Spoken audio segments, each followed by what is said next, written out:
Hello बच्चों, तो आज का हमारा क्वेश्चन है आनुवंशिकता एवं जैव विकास से। तो हमारा पहला क्वेश्चन है, मानव शरीर के किसी सामान्य कोशिका में गुणसूत्रों के कितने युग्म होते हैं? युग्म, युग्म यानी कि जोड़े। ठीक है, युग्म यानी कि जोड़े। यदि वैसे पूछेगा कि कितने गुणसूत्र होते हैं तो होते हैं 46 गुणसूत्र। एक यानी जोड़े पूछेगा तो 23, यानी हमारा आंसर है ऑप्शन नंबर सी, यानी कि 23 जोड़े गुणसूत्र पाए जाते हैं। क्वेश्चन नंबर 2, मेंडल ने मटर के पौधे में किन विभिन्न विकल्पी लक्षणों को चयनित किया था? आंसर है ऑप्शन नंबर बी, यानी कि गोल।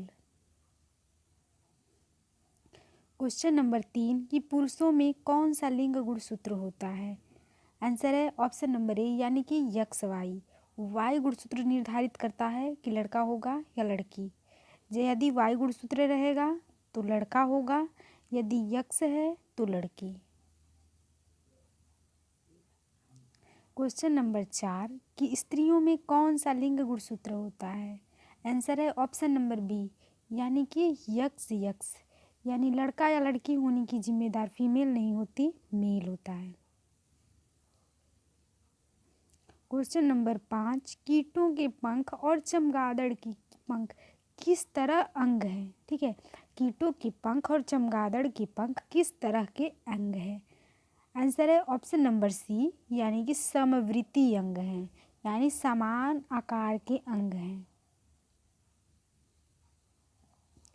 क्वेश्चन नंबर 6, कि प्राकृतिक चयन का सिद्धांत किसने दिया था? आंसर है ऑप्शन नंबर सी, यानी कि डार्विन ने प्राकृतिक चयन का सिद्धांत दिया था। क्वेश्चन नंबर 7, कि द ओरिजिन ऑफ स्पीसीज नामक पुस्तक किसने लिखी थी? आंसर है ऑप्शन नंबर ए, यानी डार्विन ने। द ओरिजिन ऑफ स्पीसीज नामक पुस्तक डार्विन ने लिखी थी। क्वेश्चन नंबर 8, उड़हल किस प्रकार का फूल है? आंसर है ऑप्शन नंबर ए, यानी द्विलिंगी यानी उसमें मेल और फीमेल पार्ट दोनों पाए जाते हैं। इसलिए उड़हल जो है एक द्विलिंगी प्रकार का पुष्प है। क्वेश्चन नंबर 9, कि किसी जीव की जीन संरचना क्या कहलाती है? आंसर है ऑप्शन नंबर बी, यानी जीन प्रारूप, या अंग्रेजी में उसे बोलें तो जीनोटाइप। क्वेश्चन नंबर 10, मेंडल ने अपने प्रयोग के लिए बगीचे में उगाए जाने वाले किस पौधे का चयन किया था? आंसर है ऑप्शन नंबर ए, यानी साधारण मटर, जिसका रासायनिक नाम है यानी वैज्ञानिक नाम पाइसम सटाइवम। क्वेश्चन नंबर 11, जीव विज्ञान की वह शाखा जिसके अंतर्गत विभिन्नता तथा आनुवंशिकता का अध्ययन किया जाता है वह क्या कहलाता है? आंसर है ऑप्शन नंबर डी, यानी आनुवंशिकी।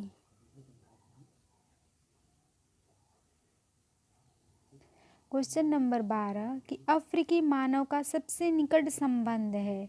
आंसर है ऑप्शन नंबर ए, यानी चिंपैंजी से। जो अफ्रीकी मानव होते हैं उनका सबसे निकटतम संबंध यानी वो चिंपैंजी से ही, चिंपैंजी उनके पूर्वज होंगे। क्वेश्चन नंबर 13, प्लेनेरिया की आंखें कैसी होती है? आंसर है ऑप्शन नंबर ए, यानी बहुसाधारण। प्लेनेरिया की आंखें बहुत ही साधारण होती हैं।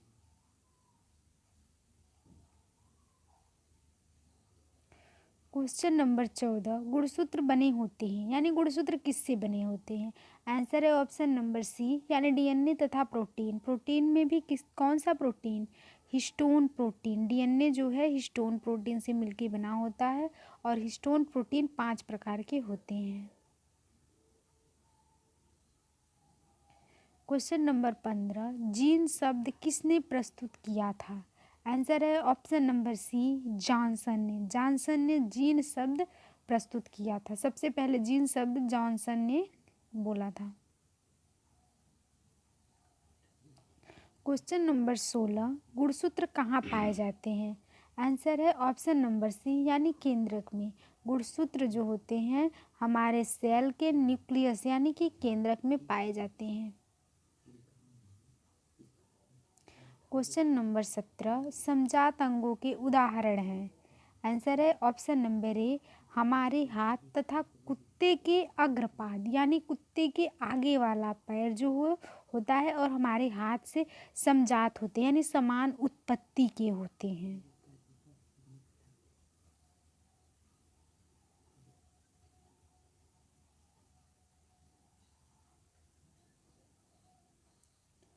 क्वेश्चन नंबर 18, निम्नलिखित में से कौन एक उभयलिंगी जंतु है? आंसर है ऑप्शन नंबर ए यानी केचुआ। केचुआ जो होता है वो उभयलिंगी जंतु है क्योंकि उसमें मेल और फीमेल दोनों पार्ट पाए जाते हैं। क्वेश्चन नंबर 19, जीवन उत्पत्ति के समय पृथ्वी का वातावरण कैसा था?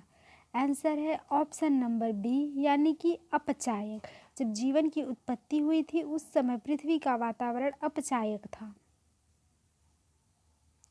क्वेश्चन नंबर 20, प्राकृतिक चुनाव द्वारा जीवों का विकास क्या कहलाता है? आंसर है ऑप्शन नंबर ए यानी डार्विनवाद। क्वेश्चन नंबर 21, कि निम्नांकित में किसे आनुवंशिकी का पिता कहा जाता है?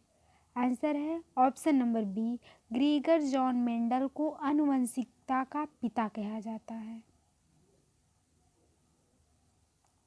क्वेश्चन नंबर 22, उपार्जित लक्षणों का वंशागति सिद्धांत किसने प्रतिपादित किया था? आंसर है ऑप्शन नंबर ए यानी कि लैमार्क ने। क्वेश्चन नंबर 23, कि पक्षी एवं चमगादड़ के पंख निम्नांकित में किस प्रकार के अंग की श्रेणी में आते हैं? आंसर है ऑप्शन नंबर बी, असमजात अंग। क्वेश्चन नंबर 24, कि निम्नलिखित में कौन स्त्रियों में पाए जाने वाला लिंग क्रोमोजोम का जोड़ा है? आंसर है option number A, x x. स्त्रियों में जो है यक्स यक्स पाया जाता है और पुरुषों में यक्स और वाई पाया जाता है। यदि स्त्री का यक्स पुरुष के यक्स से मिलेगा तो क्या होगी? गर्ल होगी यानी लड़की पैदा होगी। और यदि स्त्री का यक्स पुरुष के वाई से मिलेगा तो बॉय होगा यानी कि लड़का होगा। क्वेश्चन नंबर 25, कि मानव में ऑटोसोम की संख्या होती है? आंसर है ऑप्शन नंबर ए यानी 22 जोड़ी ऑटोसोम मनुष्य में पाए जाएंगे। क्वेश्चन नंबर 26, मनुष्य में लिंग निर्धारण करता है? आंसर है ऑप्शन नंबर बी यानी लिंग क्रोमोसोम। लिंग गुणसूत्र क्या करेंगे? मनुष्य में लिंग का निर्धारण करेंगे कि लड़का होगा या लड़की। क्वेश्चन नंबर 27, कि मानव युग्मक में गुणसूत्र की संख्या होती है? आंसर है ऑप्शन नंबर बी यानी कि 23। 23 जोड़ी गुणसूत्र मानव में पाए जाते हैं। क्वेश्चन नंबर 28, कि मेंडल के एक संकरण प्रयोग के दौरान F1 पीढ़ी में लंबे एवं बौने पौधों का लक्षण प्रारूपी अनुपात है? आंसर है ऑप्शन नंबर बी यानी 3:1। क्वेश्चन नंबर 29, कि मानव शरीर में लगभग कितने जीन होते हैं? आंसर है ऑप्शन नंबर बी यानी 30,000 से 40,000 तक जीन मानव शरीर में पाए जाते हैं। क्वेश्चन नंबर 30, कि बच्चे के लिंग का निर्धारण किस गुणसूत्र पर निर्भर करता है? आंसर है ऑप्शन नंबर सी यानी पिता के वाई गुणसूत्र पर। क्वेश्चन नंबर 32, की वंशागत नियमों का प्रतिपादन किसने किया था? आंसर है ऑप्शन नंबर डी यानी ग्रीगर जॉन मेंडल ने, क्योंकि एक फादर ऑफ जेनेटिक्स थे। क्वेश्चन नंबर 33, की उस पौधे का नाम बताइए जिस पर मेंडल ने प्रयोग किए थे? आंसर है ऑप्शन नंबर सी यानी मटर का पौधा, जिसे हम पाइसम सटाइवम भी बोलते हैं। क्वेश्चन नंबर 34, कि मेंडल के मटर कुल के पौधे पाइसम सटिवम के कुल कितनी जोड़ी विकल्पी लक्षणों का अध्ययन किया? आंसर है ऑप्शन नंबर डी यानी कि 7 जोड़ी लक्षणों का उन्होंने अध्ययन किया था।